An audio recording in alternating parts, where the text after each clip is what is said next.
Sergeant Alan Boyd's breath catches as the cryopod's glass surface clears, revealing a stunningly beautiful Ferengi female frozen in time. His heart races, a mix of excitement and trepidation coursing through his veins. This is no ordinary patrol. The year is 2157, and the human Space Force vessel cuts through the void, its sensors probing the darkness.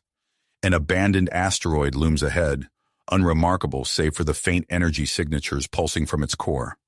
Alan's team boards the rock, their boots echoing in cavernous halls filled with rows upon rows of cryopods. Most are empty or damaged, remnants of a civilization long thought extinct. But one pod stands out, active, pristine, its occupant perfectly preserved. Alan approaches, drawn by an impulse he can't explain. Months of deep space isolation have taken their toll, and the sight of another sentient being, even one in stasis, stirs something within him. His gloved hand hovers over the control panel, hesitating for just a moment before initiating the awakening sequence. Alarms blare, echoing through the facility. Warning, critical power failure in remaining active pods, a computerized voice announces. Alan's eyes dart between the other faintly glowing cryopods and the one before him. A choice presents itself: attempt to save the others, or focus on the being he's already committed to reviving. He makes his decision swiftly, overriding safety protocols to accelerate the revival process for the Ferengi female. The pod's readouts flash with information. Over 500 years in stasis, predating humanity's first extraterrestrial contact. Alan's eyes widen as he notices unfamiliar tech integrated into her body. This was no ordinary preservation. She was part of something bigger. The facility trembles, systems failing around them. Alan works feverishly, manually adjusting settings to ensure a safe awakening. His training kicks in, but doubt gnaws at him. What if she's hostile? What if this ruins delicate interspecies relations? Too late for second thoughts. The pod hisses open, releasing a cloud of cryovapor. Alan holds his breath as her eyes flutter open, revealing irises of an otherworldly, mesmerizing beauty. In that moment, he knows his impulsive decision will ripple across the galaxy. The Ferengi female's confusion quickly shifts to a mix of fear and fascination as she registers Alan's presence. Her lips move, forming words in an ancient dialect that his translator struggles to decipher. Alan tenses, ready for any reaction as first contact scenarios flash through his mind. Around them, the asteroid facility groans and shudders. Time is running out. Alan extends a hand, hoping against hope that this gesture of peace will be understood across the centuries and species that separate them. The fate of two individuals, and perhaps two civilizations, hangs in the balance as Hera takes her first breath in 500 years. The Ferengi female's hand trembled as it reached for Alan's. Her fingers, slender and cool, intertwined with his, bridging centuries of separation. As she took her first unsteady step out of the cryopod, Alan activated his universal translator. "I am Sergeant Alan Boyd of the Human Space Force," he said, his voice steady despite the urgency of their situation. "You're safe now." The translator crackled and hummed, struggling to process the ancient Ferengi dialect. After a moment, it produced a garbled approximation of Alan's words. The female's eyes widened, a mix of confusion and fear evident in their otherworldly depths. "Where am I?" she asked, her voice hoarse from centuries of disuse. "Who are you, strange creature?" Alan opened his mouth to respond, but another violent tremor shook the facility, sending loose debris clattering to the floor. He instinctively pulled the Ferengi female close, shielding her from a shower of sparks erupting from a nearby console. "We need to move," Alan said urgently. "This place is falling apart. I'll explain everything, but first we have to get to safety." As they made their way through the crumbling corridors, Alan supported the weakened Ferengi, feeling the warmth of her body against his. Despite the dire circumstances, he couldn't help but notice the graceful curve of her neck, the delicate points of her ears. Once aboard Alan's patrol ship, he quickly initiated the launch sequence. The ship's AI, however, had other ideas. "Alert! Unauthorized passenger detected," the AI's cool voice announced. "Protocol violation. Launch sequence aborted."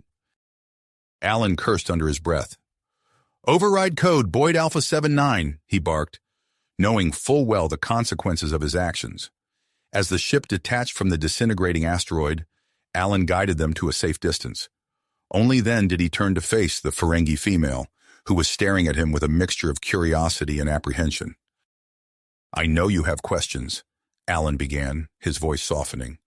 "My name is Alan, and you are?" "Hera," she replied, her gaze never leaving his face. "I am called Hera." Alan nodded, taking a deep breath before continuing. "Hera, what I'm about to tell you may be difficult to hear. You've been in stasis for over 500 years. The Ferengi, your people, they're believed to be extinct." Hera's face contorted in shock, her breath coming in short, rapid gasps. Alan recognized the signs of a panic attack and quickly moved to her side, kneeling before her. "Breathe with me, Hera," he said softly, demonstrating slow, deep breaths. "In through your nose, out through your mouth." As Hera's breathing steadied, Alan retrieved a water pouch and a nutritional supplement from the ship's stores. He offered them to her carefully, making sure his movements were slow and non-threatening. "Thank you," Hera whispered, her voice barely audible as she sipped the water. Her eyes, glistening with unshed tears, met Alan's. "How can this be? My people... gone?" Alan's heart ached at the pain in her voice. He wanted to comfort her, to tell her everything would be all right, but he knew empty platitudes wouldn't suffice. Instead, he focused on the immediate future. "We're en route to Gamma Station, a human outpost," he explained. "There, we can access more information and figure out our next steps." Hera nodded slowly, processing this information. Suddenly, her eyes widened in realization. "The data crystals!" she exclaimed. "We must go back." Alan shook his head. "The facility is destroyed, Hera. It's too late." "No!" Hera insisted, grabbing Alan's arm with surprising strength. "Before we left, I retrieved data crystals from the main console. They contain crucial information about my people, about the project I was part of." Alan's curiosity piqued. "Project? What kind of project?" Hera's hand unconsciously moved to touch the cybernetic implants visible beneath her skin. "A secret initiative to evolve our species, to compete with other advanced races. These implants, they're part of it." Before Alan could inquire further, the ship's communication system crackled to life. Colonel Reeves's stern voice filled the cockpit. "Sergeant Boyd, explain yourself. Why have you used emergency override codes?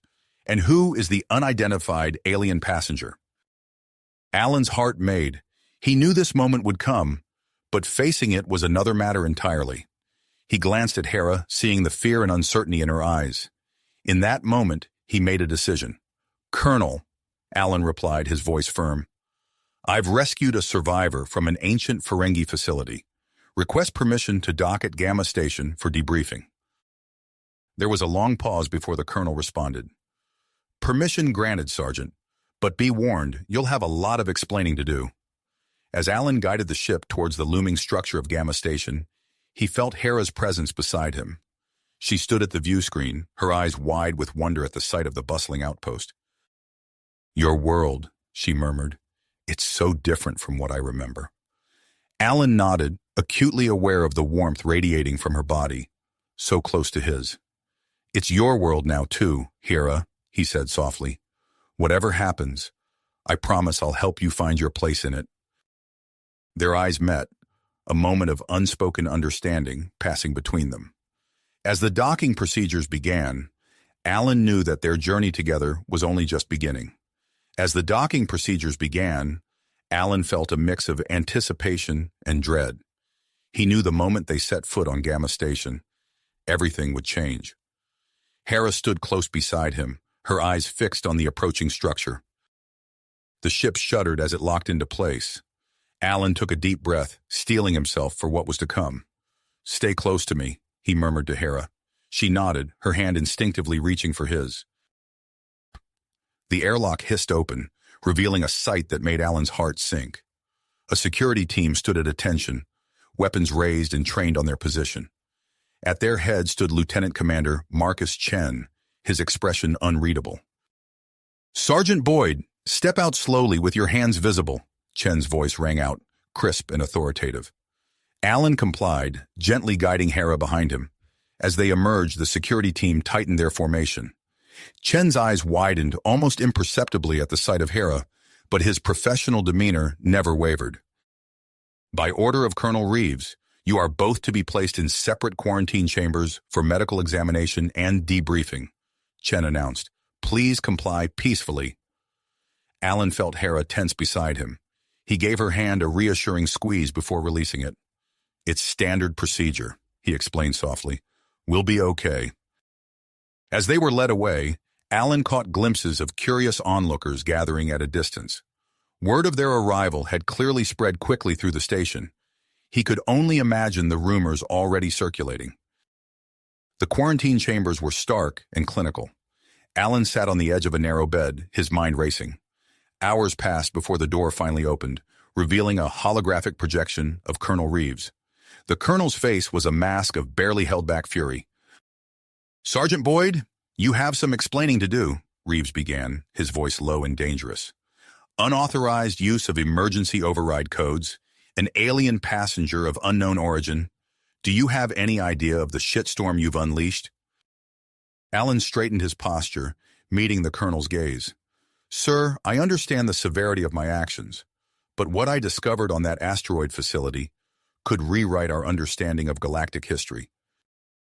He detailed the abandoned cryopods, the failing systems, and his decision to revive Hera. As he spoke, he saw the colonel's expression shift from anger to grudging interest. A surviving member of a species thought extinct for centuries, Reeves mused. I see why you acted as you did, Boyd, but it doesn't excuse the breach of protocol. No, sir, Alan agreed. I accept full responsibility for my actions. Reeves nodded curtly. A full investigation of the asteroid facility will be conducted. In the meantime, you and the Ferengi female will remain under observation. Dismissed.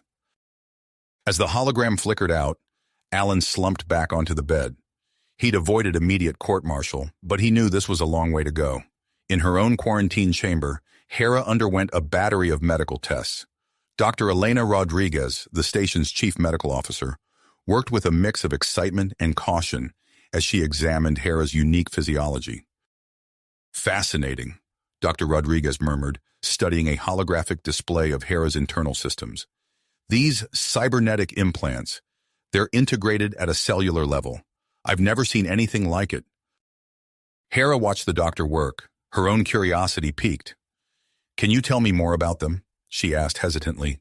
My memories of their purpose are fragmented. Dr. Rodriguez nodded, her eyes still fixed on the display. From what I can tell, they enhance both physical and cognitive functions. Your reaction times, processing speed, even your body's ability to heal, they're all far beyond normal parameters. As the days passed, Alan and Hera were allowed brief, supervised interactions. They met in a small conference room, always under the watchful eye of security personnel. During one such meeting, Alan showed Hera how to use a modern data pad. Her fingers danced across the screen with surprising dexterity as she absorbed the information. Your technology is so advanced, Hera marveled, yet in some ways it reminds me of what we had. Alan leaned in, fascinated. What was it like? Your civilization, I mean. Hera's eyes grew distant. We were explorers, innovators, but there was a drive for perfection. The implants were part of that, I think. Their conversations ranged from the mundane to the profound. Alan found himself captivated not just by Hera's knowledge, but by her perspective, a view of the universe unshaped by centuries of human history. As they spoke, Alan became acutely aware of the growing connection between them. It wasn't just intellectual curiosity or the shared experience of their unusual circumstances. There was something deeper, a pull he couldn't quite define. He wasn't the only one to notice. Whispers and speculations spread through the station like wildfire. Some crew members watched their interactions with barely disguised fascination, while others eyed Hera with suspicion. The breakthrough came unexpectedly. Dr. Rodriguez burst into one of their meetings, her face flushed with excitement. We've decoded part of the data crystals, she announced breathlessly. There's mention of other Ferengi outposts scattered across the galaxy. More survivors could be out there. The news sent shockwaves through Gamma Station. Within hours, Alan and Hera were summoned to a high-level briefing. Space Force Command had made its decision. A special task force would be assembled to locate and investigate these potential Ferengi outposts. As the briefing concluded, Colonel Reeves approached Alan and Hera. "You two will be at the core of this mission," he informed them. "Your unique knowledge and abilities make you invaluable to its success." Alan felt a mix of excitement and apprehension. He glanced at Hera, seeing his own complex emotions mirrored in her eyes. They were about to embark on a journey that could reshape the galaxy and their own lives in the process. As preparations for the mission began, Alan couldn't shake the feeling that everything was about to change. The weight of responsibility pressed down on him, as did the growing realization of his feelings for Hera. He knew that balancing his duty with his heart would be the greatest challenge he'd ever faced. Little did he know that an even more immediate threat was brewing within Gamma Station itself, one that would test not only his grit, but also the depth of his commitment to Hera and the future they might forge together. As the preparations for the mission intensified, Alan found himself caught in a whirlwind of activity. The corridors of Gamma Station buzzed with anticipation, crew members rushing to and fro as they readied themselves for the unprecedented journey ahead. Alan stood in the docking bay, watching as supplies were loaded onto the USS Horizon, a sleek exploration vessel that would serve as their home for the foreseeable future. The ship's hull gleamed under the bay's harsh lights, its advanced design a testament to humanity's technological progress. "Quite a sight, isn't she?" a voice said from behind him. Alan turned to see Captain Lydia Zhao approaching, her crisp uniform and stern expression radiating authority. He straightened instinctively, offering a salute. "Captain Zhao," he acknowledged. "She's impressive." Zhao nodded curtly. "And she'll need to be. This mission is unlike anything Space Force has undertaken before." Her eyes narrowed slightly. "I hope you understand the gravity of our task, Sergeant Boyd." Alan met her gaze steadily. "Yes, ma'am, I do." "Good," Zhao replied, "because I'll be relying on your first-hand experience with our unique passenger." As if on cue, Hera appeared at the far end of the docking bay, escorted by Dr. Rodriguez. Alan couldn't help but notice the way other crew members gave her a wide berth, their expressions a mix of curiosity and wariness. Zhao watched this scene unfold, her face unreadable. "Keep her close, Boyd, and remember, the success of this mission comes before any personal considerations." With that, she strode off, leaving Alan to ponder her words. He made his way to Hera, offering a reassuring smile. "Ready for this?" he asked softly. Hera's eyes, so alien yet increasingly familiar to him, met his. "As ready as I can be," she replied. "This is all still so overwhelming." Alan nodded understandingly. "Just stick close to me. We're in this together." As they boarded the Horizon, Alan couldn't shake the feeling that they were stepping into uncharted territory, in more ways than one. The first week in deep space passed in a blur of routine and adjustment. Alan observed the crew's interactions with Hera, noting the clear divide forming between those who accepted her presence and those who remained skeptical. It was during a quiet moment in the ship's observation lounge that everything changed. Alan was showing Hera the star charts of their planned route when the ship suddenly lurched violently. Red alert klaxons blared as Captain Zhao's voice came over the intercom. "All hands brace for impact. We've encountered an ion storm." Alan grabbed Hera's arm, steadying her as the ship shuddered around them. They made their way to the bridge, narrowly avoiding falling debris as the Horizon systems began to fail. On the bridge, chaos reigned. Sparks flew from consoles as crew members fought to maintain control. "Shields failing!" the tactical officer shouted. "We're losing main power." Suddenly, Hera gasped, her eyes widening. Before Alan could react, she rushed to a nearby console, her hands moving with inhuman speed across the interface. "Hera, what are you—" Alan began, but stopped short as he saw the ship's systems beginning to stabilize. Captain Zhao looked on in amazement as Hera's cybernetic implants pulsed with energy, somehow interfacing directly with the ship's computer. "Shields restored," the tactical officer reported, disbelief evident in his voice. power levels stabilizing. As the immediate danger passed, all eyes turned to Hera. She stepped back from the console, looking drained but composed. I'm not sure how I did that, she admitted. It was instinctive. Captain Zhao's expression was a mix of gratitude and suspicion. Well, whatever you did, you saved this ship and crew. Thank you. In the days that followed, the atmosphere aboard the Horizon shifted. Hera's actions had earned her respect from many, but others seemed even more unsettled by this display of her enhanced abilities. Dr. Rodriguez insisted on running more tests on Hera's implants. Alan stood by anxiously as the doctor examined the results, her face growing increasingly grave. I'm afraid I have some concerning news, Rodriguez said finally. Hera's implants are breaking down. The centuries of inactivity, combined with the recent strain, without intervention, she could be at risk within months. The news hit Alan like a physical blow. He looked at Hera, seeing the fear she tried to hide behind a calm exterior. We'll find a solution, he promised her, his voice low and intense. Whatever it takes. Their first real lead came sooner than expected. Long-range sensors detected energy signatures consistent with Ferengi technology on a remote planet. As the Horizon entered orbit, anticipation mixed with apprehension. Captain Zhao assembled the away team. Alan, Hera, Security Chief Commander Jackson, and xenobiologist Dr. Yuki Tanaka. Standing in the transporter room, Alan checked his gear one last time. He caught Hera's eye, offering a reassuring nod. Whatever they found down there, they would face it together. Energize, Captain Zhao ordered.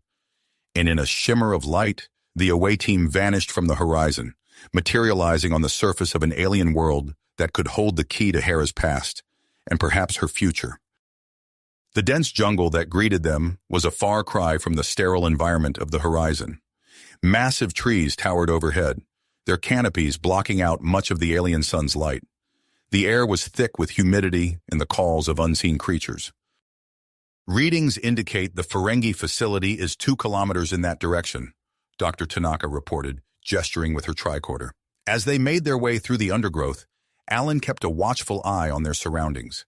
Something about this place set him on edge, a feeling that only intensified as they approached the coordinates of the energy signature. Suddenly, Hera tensed. Wait, she whispered, holding up a hand. There's something... Before she could finish, a high-pitched whine filled the air. Alan's combat instincts kicked in immediately. Down, he shouted, pulling Hera to the ground as energy bolts sizzled overhead. Commander Jackson returned fire, his phaser blast disappearing into the dense foliage. Automated defense system, he called out. Hera's eyes narrowed in concentration. Her implants pulsed, and suddenly the barrage ceased. How did you... Dr. Tanaka began, but Hera was already moving forward. The defenses recognize me as Ferengi, she explained. We should be safe now. They pressed on, soon coming upon a structure half buried in the jungle growth. Its architecture was unmistakably Ferengi, but it bore the scars of centuries of neglect. As they entered the facility, their lights illuminated a scene frozen in time. Dust-covered consoles lined the walls, and in the center of the room stood a row of stasis pods. Life signs detected, Dr. Tanaka reported, her voice hushed with awe. They're Ferengi, but something's not right. Alan approached one of the pods, wiping away a layer of grime from its surface. He recoiled at what he saw. The being inside was Ferengi, but grotesquely altered. Its skin was mottled and thick, its limbs elongated and twisted. What happened to them? He asked, turning to Hera. Her face was a mask of horror and sadness. I'm not sure, but I think this was part of the project I was involved in. An attempt to adapt our species, but something went terribly wrong. Before they could discuss further, a new sound cut through the air. Weapons fire, but not from the facility's defenses. We've got company, Commander Jackson shouted, taking up a defensive position. Through the facility's entrance poured a group of alien scavengers, their patchwork armor and varied weapons suggesting a band of opportunists rather than an organized force. The away team scattered, taking cover behind ancient equipment as energy blasts filled the air. Alan found himself back-to-back with Hera, their movements in perfect sync as they returned fire. We need to protect the stasis pods, Dr. Tanaka called out from her position. Alan nodded grimly. Hera, can you access the facility systems? We need an advantage. Hera's implants glowed as she interfaced with a nearby console. Suddenly, the lights in the facility flickered to life, and long, dormant defense turrets emerged from the walls. The tide of battle turned quickly after that. Caught between the away team's firepower and the facility's reactivated defenses, the scavengers began to retreat. As the last of the intruders fled, Alan allowed himself a moment of relief, but it was short-lived. Commander Jackson! Dr. Tanaka's panicked voice cut through the settling dust. Alan turned to see the security chief slumped against a wall, a nasty energy burn on his chest.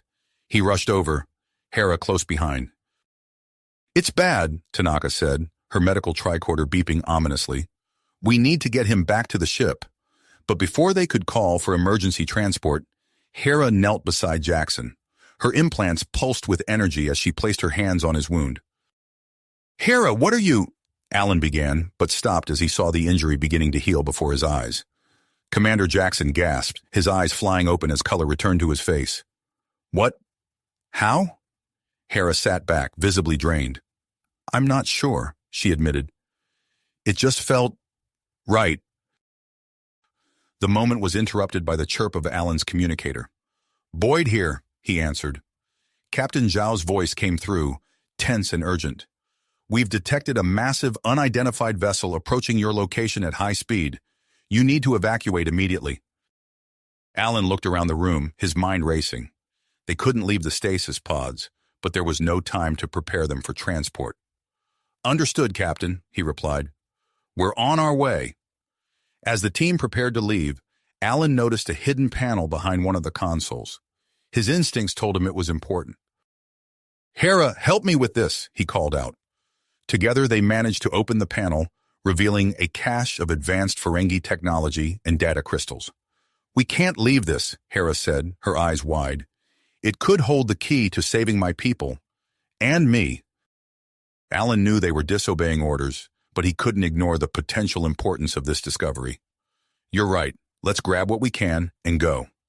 As they hurriedly packed the technology into their bags, the ground shook with the impact of weapons fire from orbit. Boyd, what's your status? Captain Zhao's voice crackled over the comm, filled with static. We're coming, Captain, Alan replied. Just need a few more. His words were cut off as a massive explosion rocked the facility. The entrance collapsed, sealing them inside. Alan looked at Hera, seeing his own mix of perseverance and fear mirrored in her eyes. They were trapped on a hostile planet, cut off from their ship with an unknown enemy bearing down on them. As the sound of orbital bombardment intensified, Alan knew their only hope lay in the very Ferengi technology they had risked everything to recover. Whatever came next, he and Hera would face it together, their bond forged in the fires of an adventure that was not nearly finished. Over. As the bombardment intensified, chunks of debris rained down from the ceiling, forcing Alan and Hera to seek shelter. We need to find a way out of here, Alan said, scanning the room for any potential escape routes. Hera's eyes flickered with an idea. Wait, I think I can sense something. This way! She led Alan to a section of wall that looked no different from the rest. Placing her hand against it, her implants pulsed with energy. A hidden door slid open, revealing a narrow passageway. An underground bunker, Alan breathed, relief washing over him. Good work, Hera! They hurried inside, the door sealing shut behind them. Just as another explosion rocked the facility, the passageway led them deeper underground, eventually opening into a vast chamber filled with advanced technology.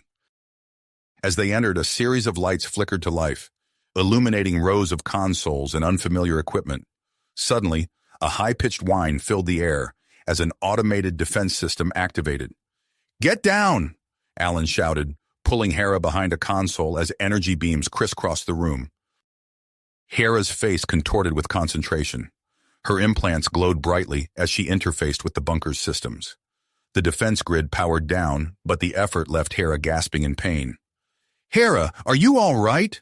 Alan asked, concern evident in his voice. She nodded weakly. I'll be fine.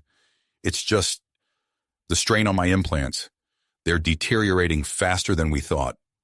Alan helped her to her feet, his worry mounting. They needed to find a solution, and fast. As they explored the bunker, they came across a central computer terminal. Hera's hands moved deftly across the interface, bypassing security protocols with ease. "Alan, look at this," she said, her voice a mix of awe and trepidation. The screen filled with data about the Ferengi genetic modification program. Alan watched as Hera's expression shifted from curiosity to shock. I was part of an elite group," she said, her voice barely above a whisper. "We were designed to lead the Ferengi into a new era of galactic dominance." Alan placed a comforting hand on her shoulder. "This doesn't change who you are, Hera." She turned to him, her eyes filled with uncertainty. "Doesn't it? Everything I thought I knew about myself." Their moment was interrupted by another violent tremor. Alan's communicator crackled to life with Captain Zhao's voice, heavily distorted by static. "Boyd, Krill warship, engaging. Need your status." Alan's mind raced. They needed to contact the horizon, but how? Hera pointed to a large piece of equipment in the corner. "That's a long-range transmitter. If we can power it up, we might be able to reach the ship." They hurried to the transmitter, but Alan's hopes fell as he saw its depleted power cells. "It's dead," he said. "We'd need a massive energy surge to jumpstart it." Hera's eyes met his, a look of persistence and fear battling within them. "My implants. We could use the power from them to activate the transmitter." Alan shook his head. "No, Hera. It's too dangerous. Your implants are already failing." "We don't have a choice, Alan," she insisted. "It's our only chance." Knowing she was right, Alan reluctantly agreed. They worked quickly to connect Hera's implants to the transmitter.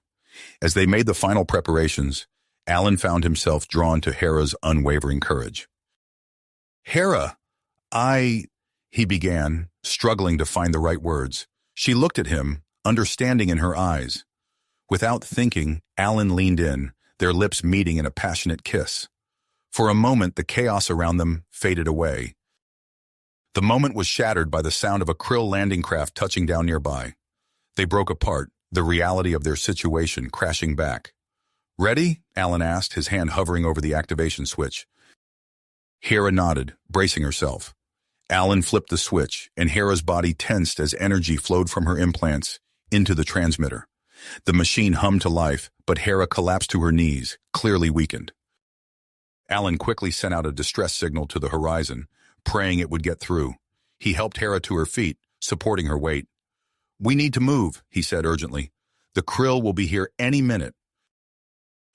They made their way through the bunker's winding corridors, the sound of Krill forces growing closer. Alan's military training kicked in as he led them through the maze-like structure, using every trick he knew to throw off their pursuers. Hera, despite her weakened state, used her enhanced intellect to hack into the facility's systems. Doors sealed shut behind them, buying precious time. As they rounded a corner, they came face to face with a Krill patrol. Alan reacted instantly, pushing Hera behind him and opening fire with his phaser. The narrow corridor erupted into chaos as energy bolts flew back and forth. Using the environment to their advantage, Alan and Hera worked in perfect sync. Alan provided covering fire while Hera used her remaining strength to overload nearby power conduits, creating distractions and obstacles for the Krill. They found temporary refuge in a small control room, sealing the door behind them. Alan could hear the Krill forces regrouping outside. "We can't keep this up forever," he said, checking his phaser's power levels. Hera nodded weakly, her condition visibly deteriorating. "Alan, if we don't make it—" He cut her off. "We're going to make it, Hera, I promise." Suddenly, the bunker shook with a different kind of impact. The familiar whine of Starfleet phasers could be heard in the distance. Alan's communicator crackled to life. "Boyd, do you read? This is Commander Jackson. We're here to get you out." Relief washed over Alan, but it was short-lived. The door to their hideout began to glow red as the Krill attempted to cut through. "Jackson, we're pinned down," Alan shouted into his communicator. "Section B, Level 3. As the rescue team fought their way towards them, Alan prepared for a final stand. He positioned himself between Hera and the door, ready to face whatever came through. With a thunderous boom, the door exploded inward. Through the smoke stepped a towering Krill warrior. his armor adorned with trophies from previous conquest. "I am Commander Draknar," he growled, "and you have something that belongs to us." Alan raised his phaser, but Draknar was faster. A burst of energy knocked the weapon from his hand. As the Krill commander advanced, Alan prepared for hand-to-hand combat. Just as Draknar reached for him, a volley of phaser fire erupted from behind. Commander Jackson and his team had arrived, engaging the Krill in a fierce firefight. In the chaos, Alan turned to Hera and saw her slumped against the wall, barely conscious. The strain of recent events had pushed her implants to the breaking point. "Hang on, Hera," he said, gathering her in his arms. "We're almost home." As Jackson's team secured the area, Alan carried Hera towards the rescue shuttle. Her breathing was shallow, her skin pale and clammy. He knew they were in a race against time. The shuttle's engines roared to life as Alan strapped Hera into a medical bunk. As they lifted off, leaving the war-torn planet behind, Alan held Hera's hand tightly. "Stay with me," he whispered, watching her struggle to remain conscious. "We're going to make it through this, together." The shuttle accelerated towards the horizon, carrying its precious cargo. Alan's eyes never left Hera's face as they sped through the atmosphere, their future hanging in the balance. Balance. The shuttle lurched violently as it approached the horizon, Krill fighters in hot pursuit. "Shields are failing!" Lieutenant Sarah Chen called out from the pilot's seat, her hands dancing across the controls. "We're taking heavy fire!" Alan tightened his grip on Hera's unconscious form. His teeth clenched as he watched the horizon grow larger in the view screen. The ship's shields flickered, a kaleidoscope of energy barely holding back the onslaught of Krill weapons. A sudden impact rocked the shuttle, sending Alan and Hera tumbling. Sparks erupted from a nearby console as acrid smoke filled the cabin. "We've lost propulsion," Chen shouted, fighting to keep the shuttle on course. "Hang on!" With a final burst of skill, Chen guided the crippled craft into the horizon's hangar bay. The shuttle skidded across the deck, coming to a screeching halt just as the ship's shields failed completely. Alan wasted no time. He scooped Hera into his arms and bolted from the shuttle, shouting for a medical team. Her skin was cold to the touch, her breathing shallow and erratic. Dr. Elena Rodriguez met them at the entrance to the medical bay, her face grim as she took in Hera's condition. "Get her on the biobed," she ordered, already activating a series of complex medical instruments. Alan gently laid Hera down, his heart racing as he watched Dr. Rodriguez work. The doctor's hands moved with practiced precision, adjusting settings and administering treatments at a dizzying pace. "Her implants are failing," Rodriguez muttered, her brow furrowed in concentration. "We need to stabilize them before they shut down completely." The ship shuddered under another barrage of Krill weapons fire. Alan steadied himself against the biobed, his eyes never leaving Hera's face. "What can I do?" he asked, feeling helpless. Rodriguez glanced up at him. "The Ferengi database. Did you find anything about their medical technology?" Alan nodded, quickly retrieving a data crystal from his pocket. He inserted it into a nearby console, his fingers flying over the interface as he searched for relevant information. As they worked, the lights in the medical bay flickered and dimmed. Captain Zhao's voice came over the ship-wide communication system, tense but controlled. "All non-essential power is being diverted to shields and weapons. Brace for impact." Alan relayed the medical data to Dr. Rodriguez, who integrated it into her treatment protocols. Hera's vital signs began to stabilize, but it was clear that this was only a temporary solution. "We need a more permanent fix," Rodriguez said, wiping sweat from her brow. "Her implants are too complex for our current technology." The ship rocked again, more violently this time. Alan heard the distant sound of hull breaches and emergency force fields activating. Suddenly, Hera's eyes fluttered open. She gasped, her gaze unfocused as she tried to make sense of her surroundings. "Alan," she whispered, her voice barely audible. He was at her side in an instant, taking her hand in his. "I'm here, Hera. You're going to be okay." Her eyes locked onto his, a hint of her usual intensity returning. "The Krill, their ships. I know how to stop them." Alan leaned in closer, his heart pounding. "What do you mean?" Hera's voice grew stronger as she spoke. "There's a weakness in their design, a fluctuation in their shield harmonics every time they fire their main weapons. If you can time it right, Her words trailed off as she slipped back into unconsciousness. But Alan's mind was already racing with the implications of what she had said. Dr. Rodriguez looked at him, her expression torn. She needs you here, but that information... Alan nodded, understanding the unspoken message. It could save us all. With a final glance at Hera, Alan sprinted from the medical bay. The corridors of the horizon were in chaos, emergency lights casting eerie shadows as crew members rushed to their stations. He stumbled as the artificial gravity fluctuated, catching himself against a bulkhead. The metal was hot to the touch, evidence of the damage the ship had sustained. As Alan neared the bridge, he heard the frantic voices of the command crew coordinating the horizon's defense. He burst through the doors, breathless but determined. "Captain," he called out, drawing Zhao's attention. "I have critical information about the krill ships." Zhao's eyes narrowed as Alan quickly relayed Hera's intelligence. The captain's expression shifted from skepticism to calculated interest. "If this is accurate," Zhao said, turning to his tactical officer, "we may have a chance. Prepare to adjust our firing pattern." Alan watched as the bridge crew sprang into action, reconfiguring the Horizon's weapon systems to exploit the krill weakness. On the main view screen, he could see the enemy fleet regrouping for another assault. "Now we wait," Zhao said, his voice low, "and hope your friend's information is correct." As the krill ships advanced, Alan's fingers dug into the armrests of his chair. The next few moments would determine not only the fate of the Horizon, but also Hera's future, and his own. The view screen lit up with weapons fire as the battle resumed in earnest. Alan held his breath, watching for any sign that their new strategy was working. Suddenly, a krill ship's shields faltered, leaving it exposed. The Horizon's phasers lanced out, striking the vulnerable vessel with pinpoint accuracy. The enemy ship erupted in a brilliant explosion, the first real victory they'd had since the battle began.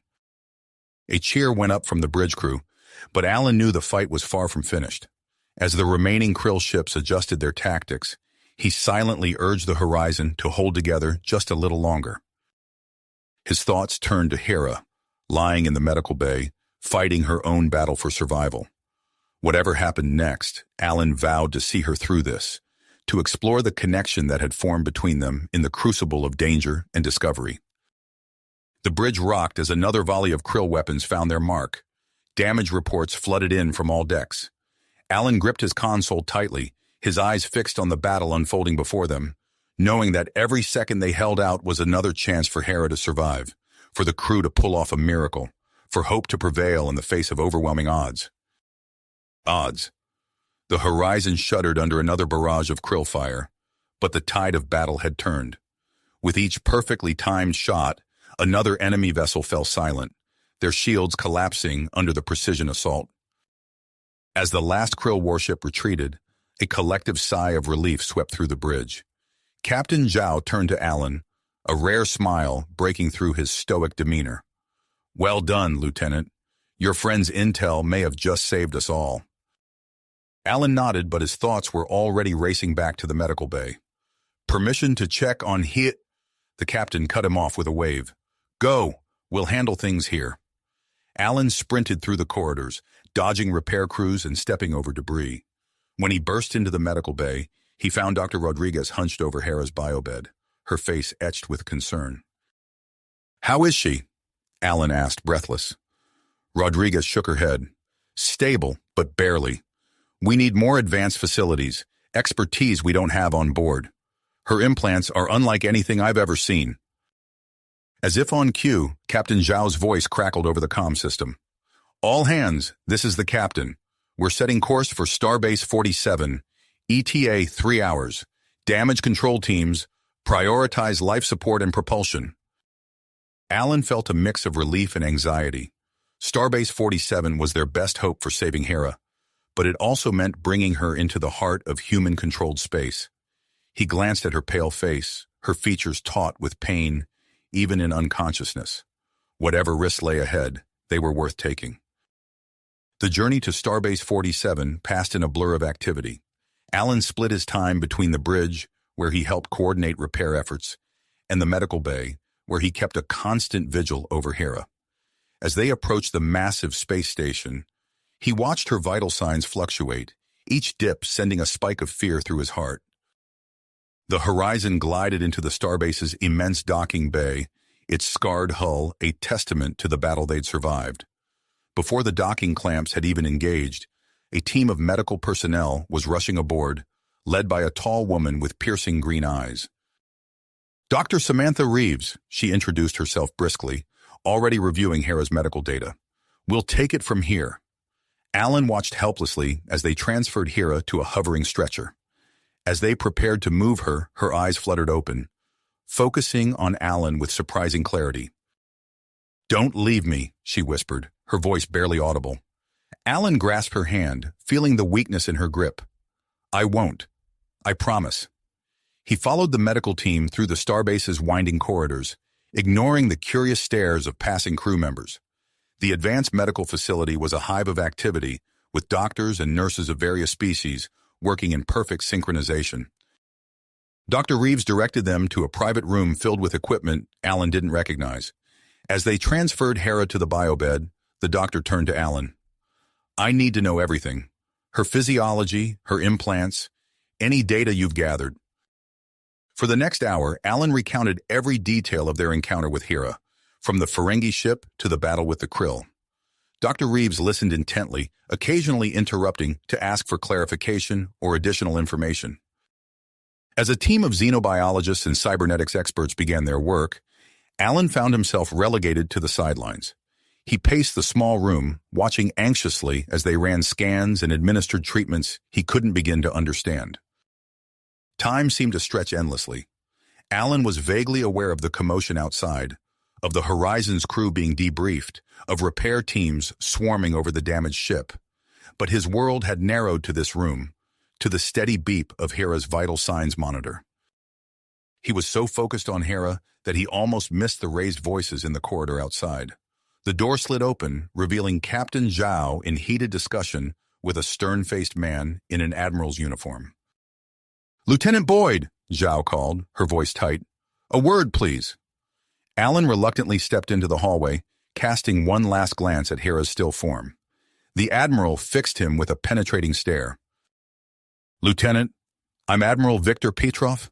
I understand you're the one who made first contact with the Ferengi survivor." Alan nodded, suddenly acutely aware of the implications of their discovery. "Yes, sir. Her name is Hera." Petrov's expression darkened. "You've placed us in a delicate position, Lieutenant. The Krill are already demanding an explanation for our unprovoked aggression. And now we have a living member of a species long thought extinct." Before Alan could respond, a commotion at the end of the corridor drew their attention. A group of men and women in nondescript black uniforms strode purposefully towards them, led by a lean, hawk-faced individual. "Admiral Petrov," the man said, his voice cold and precise. "I'm Agent Donovan, Section 31. We'll be taking over the Ferengi situation from here." Alan felt a chill run down his spine. He had heard whispers about Section 31, Earth's shadowy intelligence agency, but had never encountered them directly. The look in Donovan's eyes made his intentions clear. Hera was now an asset to be exploited. Captain Zhao stepped forward, her voice firm. "With all due respect, Agent Donovan, the Ferengi is under my protection. She's not some object to be studied and discarded." Donovan's lips curved into a humorless smile. "Your concern is noted, Captain, but this is a matter of galactic security. We have protocols for situations like this." As the argument escalated, Alan's mind raced. He knew he couldn't let Section 31 take Hera. She had placed her trust in him, and he had promised to protect her. With a sinking feeling, he realized there was only one option left. Quietly, he slipped back into Hera's room. Dr. Reeves looked up from her work, a question forming on her lips. Alan held up a hand, silencing her. "Doctor," he said softly, "I need your help, and I need you to trust me." "Me."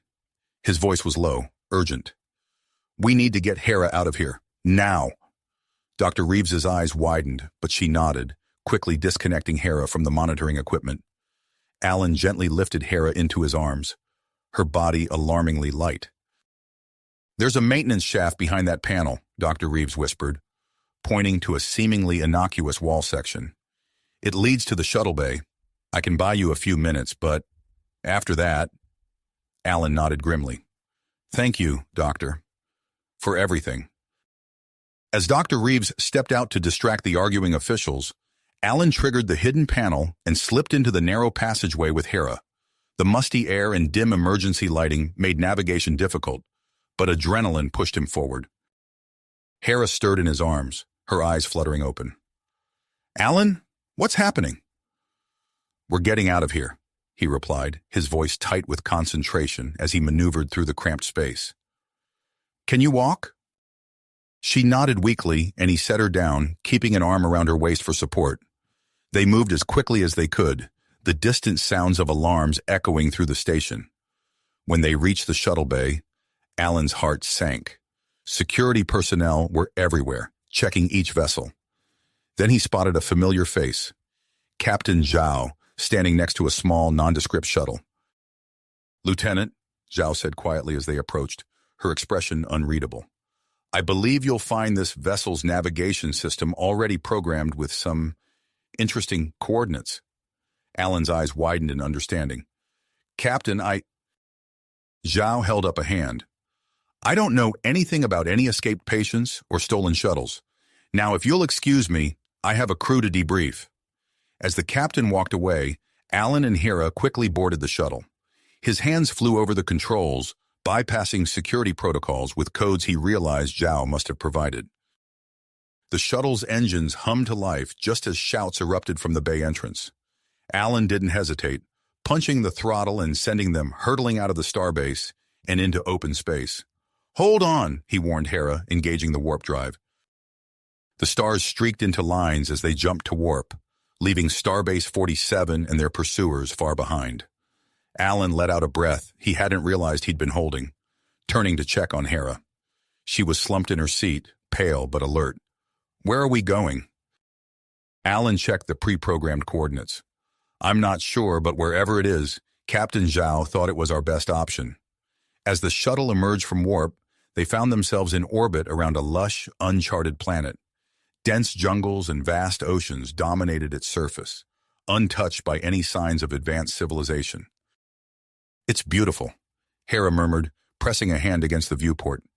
Before Alan could respond, warning lights flashed across the control panel.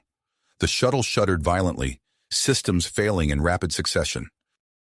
"Hang on!" Alan shouted, fighting the controls as they plummeted towards the planet's surface. He managed to aim for a clearing in the jungle canopy, bracing for impact as the ground rushed up to meet them. The crash landing was jarring, but not catastrophic.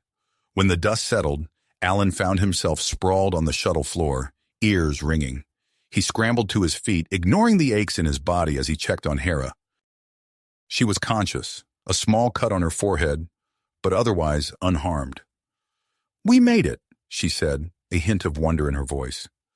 Alan helped her out of the shuttle, and they surveyed their surroundings. The clearing was ringed by towering alien vegetation, its colors and shapes unlike anything they'd seen before.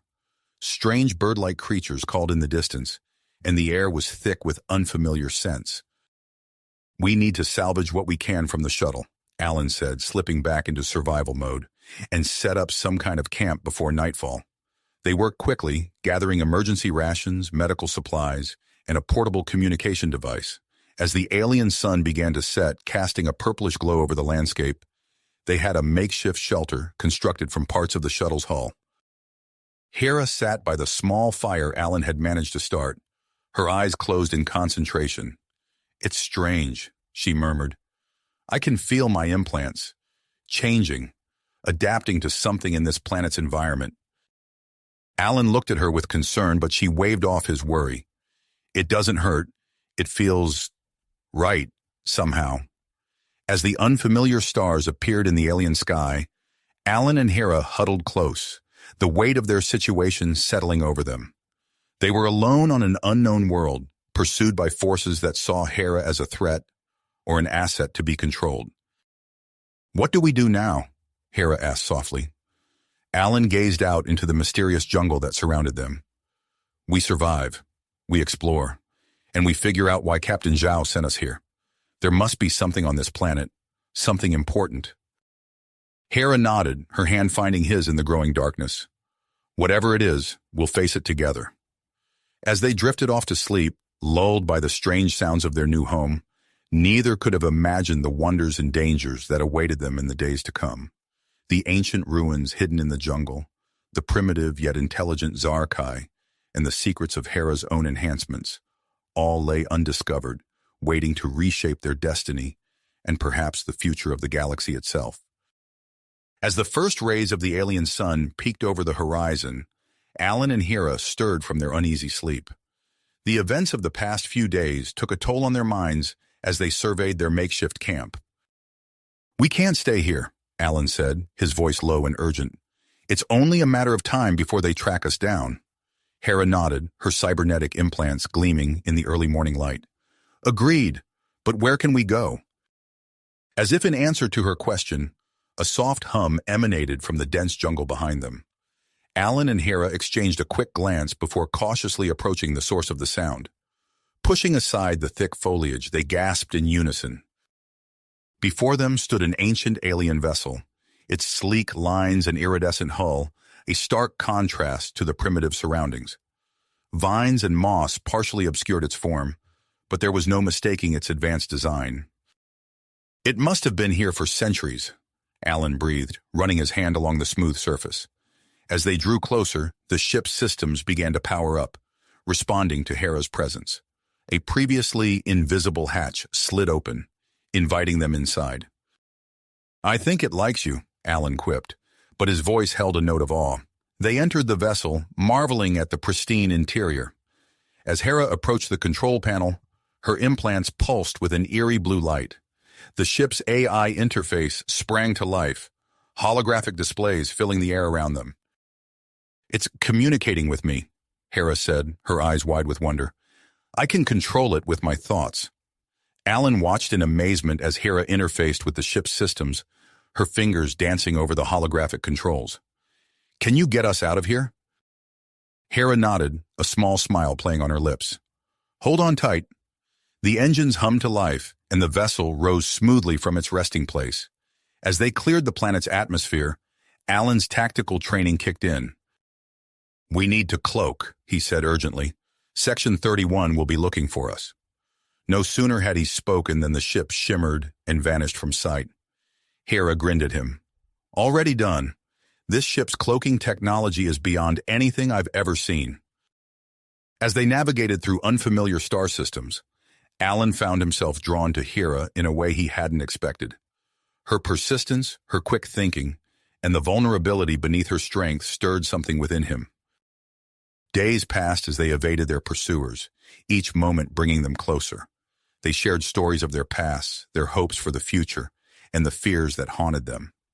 In the quiet moments between stars, their hands would find each other, a silent comfort in the vastness of space. Their journey took an unexpected turn when the ship's sensors detected a massive structure hidden in the depths of an uncharted nebula. As they approached, Hera's implants hummed with recognition. "It's Ferengi," she said, her voice filled with surprise. "An abandoned space station." The station's automated systems scanned their vessel, and suddenly, access codes flooded Hera's mind. The massive docking bay doors slid open, welcoming them home. As they explored the station, they discovered a vast repository of Ferengi knowledge and technology. Holographic displays sprang to life, revealing secrets long thought lost. "Look at this," Alan called out, his voice echoing in the cavernous data core. "Information about an ancient civilization called the Progenitors. They seeded species across the galaxy, including the Ferengi." Hera's eyes widened as she absorbed the information. "My implants. They're connected to this progenitor technology." Their discovery was interrupted by the activation of a holographic message. A Ferengi scientist named Grok appeared before them, his image flickering with age.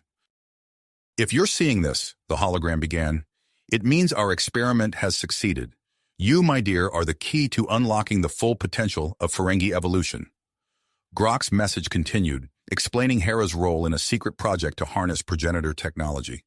But his final words sent a chill down their spines. Be warned, the hologram said, its voice grave. A failsafe within the implants will activate if you leave Ferengi space, broadcasting your location to protect our secrets. Alan and Hera looked at each other, the gravity of the situation sinking in. We need to disable that failsafe, Alan said, his teeth clenched. They worked feverishly, Alan's technical expertise complementing Hera's unique connection to the technology. As they raced against time, the tension between them crescendoed. In a moment of shared triumph and relief, their lips met in a passionate kiss. Their celebration was short-lived. The station's security systems blared to life, detecting multiple incoming vessels. Alan's heart sank as he read the scanner output. Section 31 and Krill warships, he said grimly. They've found us.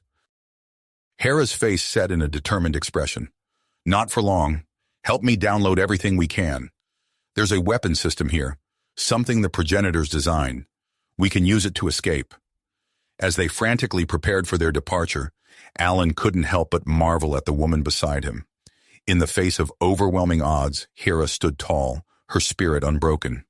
Together they would face whatever challenges lay ahead, their bond forged in the crucible of their shared adventure. The incoming ships drew closer, their weapons primed. But as Alan and Hera boarded their vessel, a spark of hope ignited in their hearts.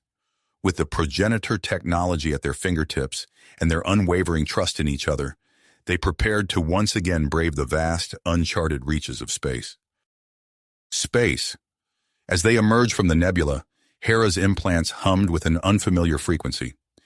Alan, I'm picking up a signal, she said, her brow furrowed in concentration. It's faint, but it's definitely there. Alan leaned over her shoulder, studying the readouts on the holographic display. Can you pinpoint its origin? Hera's fingers danced across the controls, her cybernetic enhancements allowing her to interface seamlessly with the ship's advanced systems. It's coming from a nearby sector, coordinates locked. As they approached the source of the signal, a massive space station materialized before them, its irregular shape a hodgepodge of interconnected modules and docking bays. Neon signs in various alien languages adorned its exterior, advertising everything from exotic beverages to illicit substances. Nebula's edge, Alan breathed, recognizing the infamous outlaw haven. We should be careful here. This place is crawling with the galaxy's most wanted. Hera nodded, her eyes scanning the docking bay for a suitable berth. We need information and supplies. This might be our best chance to find both.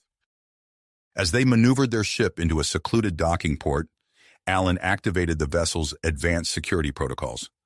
Let's hope the cloaking technology works as well on nosy neighbors as it does on pursuing ships. They disembarked, immediately assaulted by the cacophony of sounds and smells that permeated Nebula's edge. Aliens of every conceivable species bustled through the crowded corridors, their voices a discordant symphony of different languages. Alan placed a protective hand on Hera's lower back as they navigated through the throng. We need to find someone called the Spider, he murmured, recalling a name he'd overheard during their last supply run. Supposedly, she's the go-to information broker in this sector. They made their way through winding passages, passing by seedy bars and shops offering questionable wares. Finally, they arrived at a dimly lit establishment tucked away in a corner of the station. A sign above the door flickered erratically, displaying an eight-legged creature that seemed to writhe in the pulsing light. Inside, the air was thick with smoke from various alien narcotics. Alan's eyes watered as they adjusted to the haze. In the center of the room, perched on an elevated platform, sat a being unlike any they had encountered before. The Spider was aptly named, her body a mesmerizing blend of arachnid and humanoid features. Multiple limbs moved with fluid grace as she manipulated a complex array of holographic displays. Her compound eyes swiveled towards them as they approached. Ah, new faces. The Spider's voice was a melodic, chittering sound. What brings you to my humble web? Alan stepped forward, his voice low.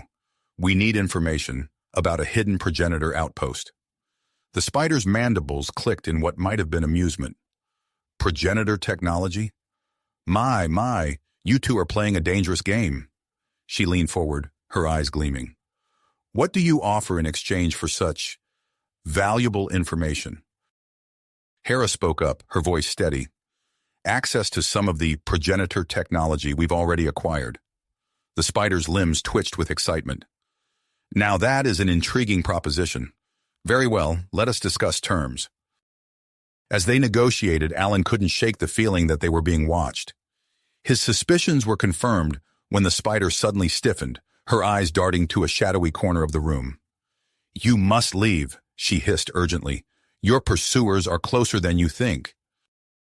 No sooner had she spoken than the door burst open, revealing a group of heavily armed bounty hunters, led by a statuesque Orion female with piercing eyes. "There they are!" the Orion shouted, her voice cutting through the smoky haze. "Take them alive!" Alan reacted instantly, overturning a nearby table for cover, as plasma bolts sizzled through the air. Hera's implants pulsed with energy as she tapped into the station's systems, manipulating the environmental controls to create a dense fog, obscuring their attacker's vision. "This way!" the spider called, revealing a hidden passage behind her platform. "Your ship. Can it be remotely activated?" Hera nodded, her mind already interfacing with their vessel's systems. "It's powering up now." They sprinted through the narrow corridor, the sounds of pursuit echoing behind them. Alan winced as a stray shot grazed his arm, leaving a scorching trail across his skin. "Alan!" Hera cried, noticing his injury. "Keep going," he gritted through clenched teeth. As they emerged into a bustling docking bay, chaos erupted around them.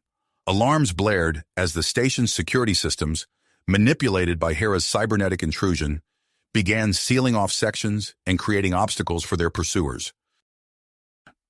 Their ship hummed to life as they approached, its boarding ramp descending to meet them. Just as they were about to reach safety, a plasma bolt struck Alan squarely in the back, sending him sprawling to the ground. Hera's world narrowed to a pinpoint as she watched Alan fall.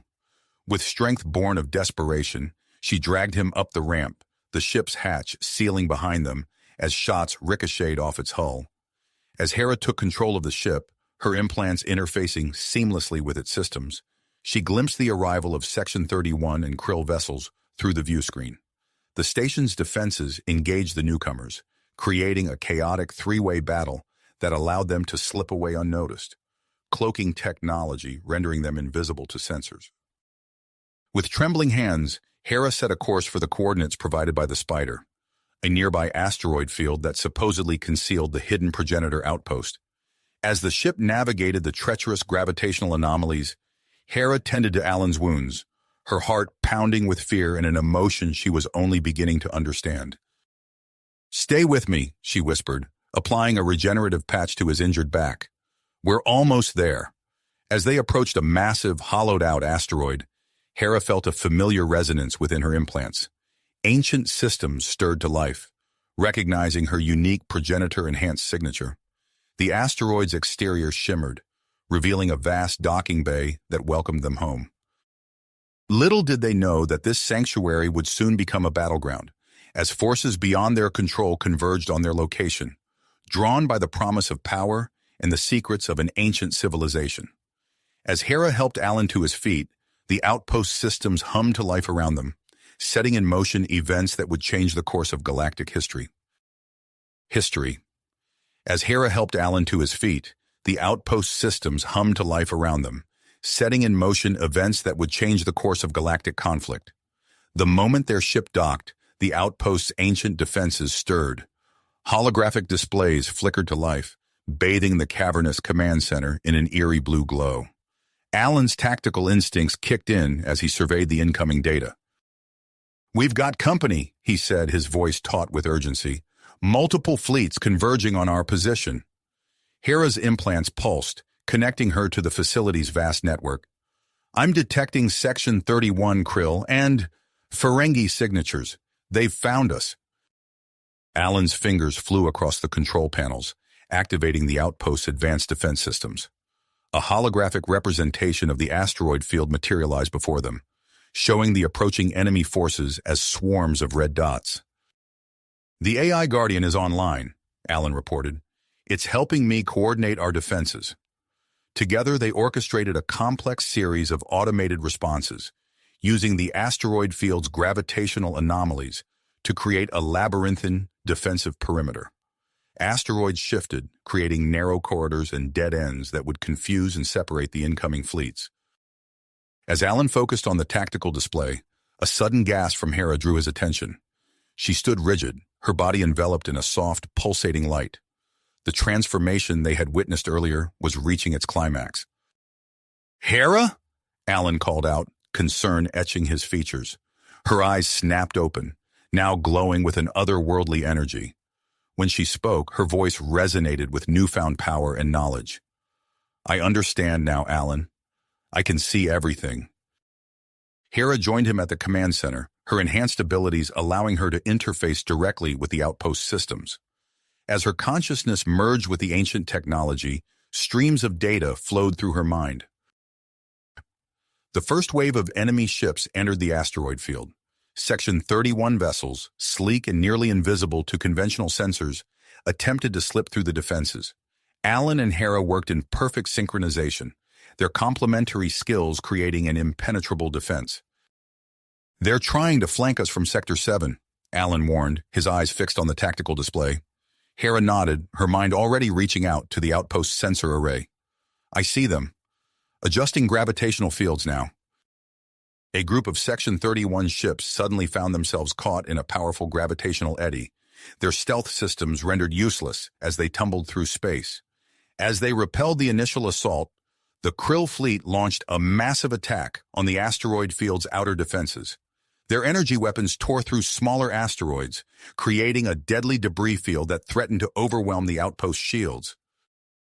Alarms blared as the shield integrity dropped to critical levels. Alan's face was illuminated by the flashing red warnings. "We can't take much more of this." Hera's eyes glowed brighter as she delved deeper into the outpost systems. "The shipyard," she said, her voice distant. "We can use it." With a thought, she activated the progenitor shipyard systems.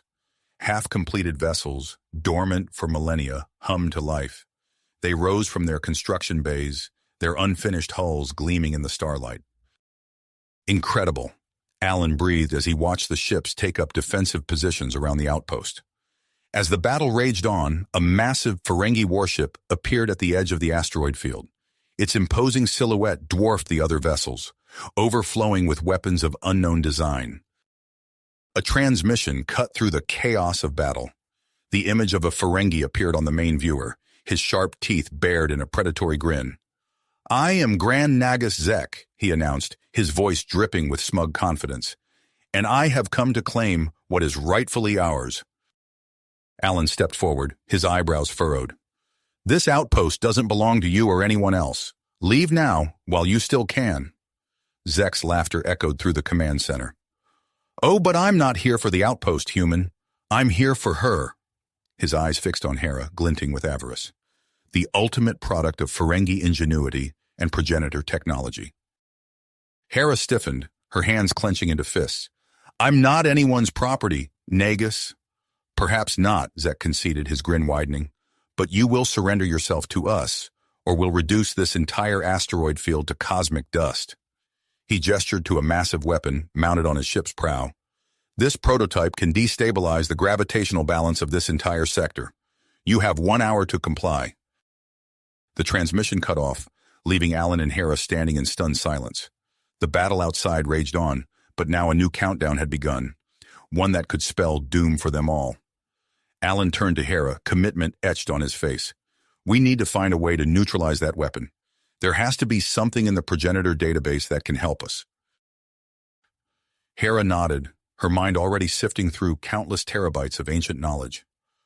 "I think I might have an idea," she said, her eyes fixed on a point far beyond the outpost walls. "But it's going to be dangerous." As they raced against time, delving deeper into the secrets of the progenitors, neither of them could have imagined the profound transformation that awaited them. A change that would alter not just their own destinies, but the fate of the entire galaxy. The moment their feet touched the ground within the ancient progenitor outpost, a surge of energy coursed through their bodies. Alan gasped, feeling his wounds heal at an accelerated rate, while Hera's eyes widened as new information flooded her enhanced mind. "Alan, Hera began, her voice trailing off as she struggled to process the influx of data. "I feel it too," Alan replied, flexing his newly healed arm. "It's like the outpost is recognizing us somehow." Their moment of wonder was short-lived as the facility's systems sparked to life around them. Holographic displays materialized, showing the approaching enemy fleets as a swarm of angry red dots. Alan's tactical training kicked in immediately. "We need to activate the defenses," he said, moving towards the nearest control panel. Hera nodded, her implants pulsing with newfound power as she connected to the outpost's vast network. "I'm interfacing with the AI Guardian," she reported. "It's incredible. The amount of information here is beyond anything I've ever encountered." Together, they orchestrated a complex defensive strategy, using the asteroid field's gravitational anomalies to their advantage. Asteroids shifted and realigned, creating a labyrinth of dead ends and narrow corridors that confounded the incoming fleets. As the battle raged outside, Alan and Hera worked in perfect synchronization. Alan's tactical genius combined with Hera's enhanced abilities created an impenetrable defense. Section 31 ships found themselves caught in powerful gravitational eddies, their stealth systems rendered useless. Krill vessels were forced to navigate treacherous debris fields, their energy weapons barely making a dent in the outpost's reinforced shields. Suddenly, alarms blared throughout the facility. The AI Guardian's voice echoed through the command center, its tone urgent. "Warning, power core destabilizing. Catastrophic failure imminent." Alan's eyes widened as he processed the implications. "If that core goes critical, it could tear a hole in the fabric of space-time," Hera finished, her face pale.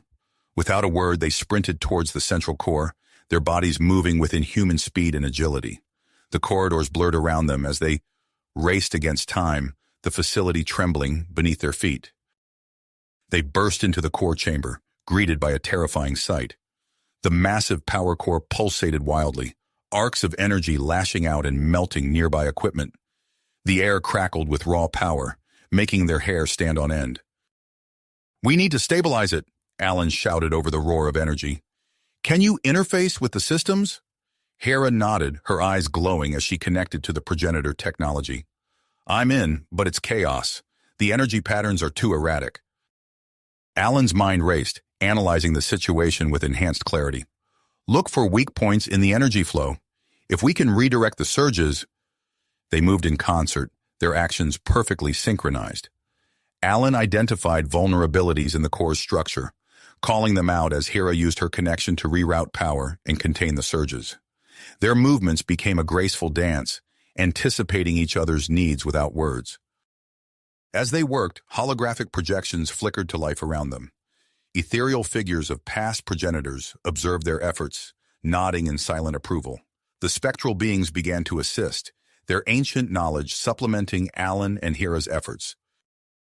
With a final Herculean push, they managed to stabilize the core. The excess energy dispersed throughout the asteroid field, creating a breathtaking display of auroras that painted the surrounding space in otherworldly hues. Exhausted but triumphant, Alan and Hera turned to each other. Their bodies shimmered with residual progenitor energy, a visible manifestation of their transformation. Before they could speak, the holographic progenitors converged, merging into a single radiant entity. The being's voice resonated within their minds, carrying the weight of eons. "You have proven yourselves worthy," it intoned. "The prophecy is fulfilled. The legacy of the progenitors shall live on through you." A wave of energy washed over them, and Alan and Hera felt knowledge beyond imagining pour into their consciousness. The outpost hummed with renewed purpose, transforming into something greater, a seed for a new civilization. As the progenitor entity faded, Alan and Hera stood alone once more, forever changed. They looked at each other, seeing their new hybrid nature reflected in each other's eyes, human and Ferengi, yet now so much more. "What do we do now?" Alan asked, his voice filled with wonder and a hint of trepidation. Hera took his hand, her touch sending a spark of energy between them. "We build," she said simply. We guide. We protect. Together they turned to face the observation deck, gazing out at the transformed asteroid field. The once chaotic cluster of space rocks had been reshaped into a swirling, organized system that protected the ancient facility at its core. It was a fitting metaphor for their own transformation: chaos into order, discord into harmony. As they stood there, the weight of their newfound power and responsibility settled upon them. The battle outside had ceased, the enemy fleets retreating in confusion and awe. But Alan and Hera knew this was only the beginning. They had inherited the legacy of an ancient race, and with it, the power to reshape the future of the galaxy. The progenitor outpost, once hidden and dormant, now pulsed with new life. It would become a beacon of hope, a neutral ground for cooperation and advancement.